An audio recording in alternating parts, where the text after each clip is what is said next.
Look at you all wet and weary. It's almost pitiful. This ends now, Joker. Oh, it never ends, Bats. That's the joke! People think manipulation looks like force, threats, lies, control, but real manipulation is quieter than that. The most dangerous manipulators don't make you do something. They make you feel like doing it was your idea. That's why smart people fall for it. That's why good people fall for it. And that's why manipulation rarely looks evil while it's happening. Here's the uncomfortable truth. Manipulation is not about controlling people. It's about controlling the environment around them. Change the environment, and people will change themselves. That's the lesson most people missed in The Dark Knight. The Joker never forces anyone. He never hypnotizes anyone. He never takes control. He simply removes the friction that normally stops people from acting on their darkest impulses. Let's start with the biggest lie about manipulation. Most people think manipulators create new desires. They don't. They activate existing ones: fear, anger, resentment, insecurity. Manipulation doesn't plant ideas in your head. It gives your existing thoughts permission to act. That's why manipulation feels so natural while it's happening. This is where the Joker becomes interesting. He doesn't tell people what to do. He creates situations where every option feels wrong. And when people are trapped between bad choices, they stop thinking ethically. They start thinking emotionally. He understands something most people don't. Morality is not fixed. It's context dependent. This leads to the first principle: moral disengagement. People don't suddenly become bad. They slowly stop feeling responsible. The Joker constantly reframes violence as necessity, as survival, as inevitability. Once someone believes I had no choice, their conscience shuts down. In real life, this is how manipulation often starts. It's just business. Everyone does it. I had to. When responsibility dissolves, behavior follows. The second principle is false choice. Manipulators rarely say, "Do this." They say, "Which one do you want?" Both options serve them. You just feel empowered because you picked one. The Joker does this constantly. 2 boats, 2 detonators, 1 illusion of control. In real life, this shows up everywhere. Toxic relationships, corporate pressure, media narratives. When the only options presented feel extreme, you stop questioning who framed the choice in the first place. The third principle is urgency and chaos. Fear collapses critical thinking. The Joker creates noise, explosions, deadlines, pressure. Why?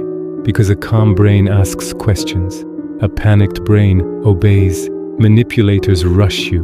Decide now. This won't last. You'll regret it. Urgency is rarely real. It's a tool. The faster the decision, the weaker the resistance. The fourth principle is identity destabilization. This is subtle and extremely powerful. People don't protect logic. They protect identity. The Joker attacks who people believe they are. He pushes them into situations that contradict their self-image. Once someone starts thinking, "Maybe I'm not who I thought I was," their behavior becomes flexible. In real life, manipulators do this by questioning your worth. You're not strong enough. You're too sensitive. You owe me. Once identity cracks, compliance feels like relief. The fifth principle is social proof under pressure. Humans copy behavior when uncertain. The Joker understands crowds. Fear spreads faster than logic. Emotion spreads faster than truth. Once people see others panicking, they assume panic is correct. In real life, this is why manipulation works best in groups. Online outrage, office politics, mob mentality.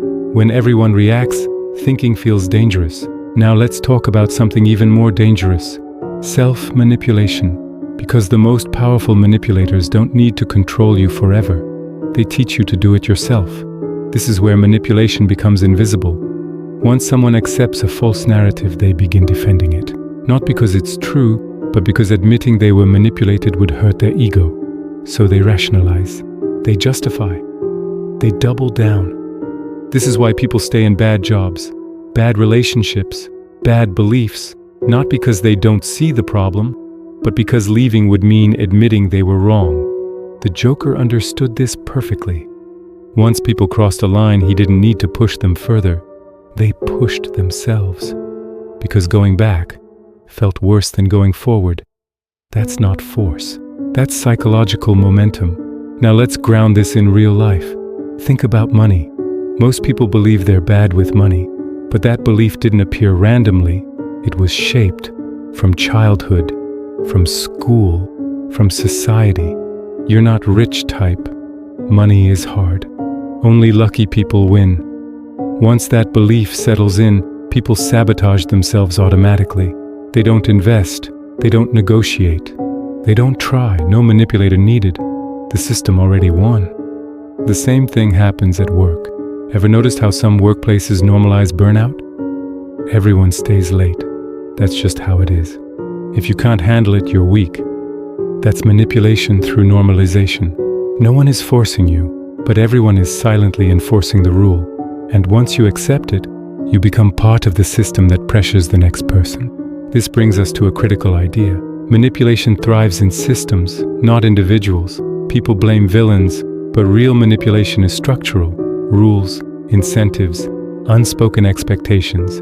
The Joker didn't need loyal followers. He created systems where chaos became logical. Let's talk about media and narratives. Most manipulation today doesn't look like lies. It looks like selective truth. What's shown repeatedly feels important. What's ignored feels irrelevant. If you control attention, you control perception. And once perception is controlled, behavior follows naturally. No coercion required. Now here's something uncomfortable. If manipulation was obvious, it wouldn't work. The most effective manipulation feels reasonable. It feels justified. It feels smart. That's why intelligent people fall for it. Because intelligence doesn't protect against emotional framing. Sometimes it makes you better at rationalizing bad decisions. This is why awareness alone is not enough. Knowing manipulation exists doesn't mean you can't be manipulated. The Joker knew Batman understood him. That didn't stop the chaos. Because manipulation works at the emotional level, not the intellectual one. So let's talk about resistance properly. Not motivational advice. Actual psychological defense. First, emotional labeling. The moment you name an emotion, it loses intensity. Instead of reacting, say internally, I'm feeling pressured. I'm feeling rushed. I'm feeling guilty. This creates distance between feeling and action. Manipulation hates distance. Second, pattern recognition. Manipulators repeat structures, urgency, false dilemmas, identity attacks. Once you spot the pattern, the spell breaks. That's why manipulators hate being called out calmly, not angrily. Calm exposure destroys leverage. Third, value anchoring. Know your non-negotiables before pressure appears. If you decide values under stress, you don't decide at all, you react. People with clear internal rules are almost impossible to manipulate long-term. Fourth, silence. Manipulation feeds on response. You don't owe immediate answers. You don't owe explanations. You don't owe emotional access. Silence is not weakness, it's psychological armor. Now let's flip the perspective. Why does manipulation scare us so much? Because it forces us to confront a painful truth. Humans are not as rational as we think. We like to believe we choose freely. But most choices are nudged, framed, conditioned. Freedom isn't the absence of influence, it's awareness of it.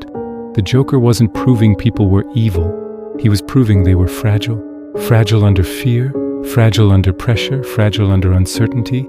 And once you accept that about human nature, you stop being shocked by behavior. You start understanding it. That's the real lesson. Not cynicism, clarity. Because when you understand manipulation, you stop romanticizing villains and you stop underestimating systems. Here's the final thought. The world doesn't collapse because of bad people. It collapses because good people get pushed, rushed, and reframed until their values bend quietly. And the moment you learn to pause, question, and anchor yourself, you become extremely hard to move. Manipulation only works in the dark. And now you see the structure.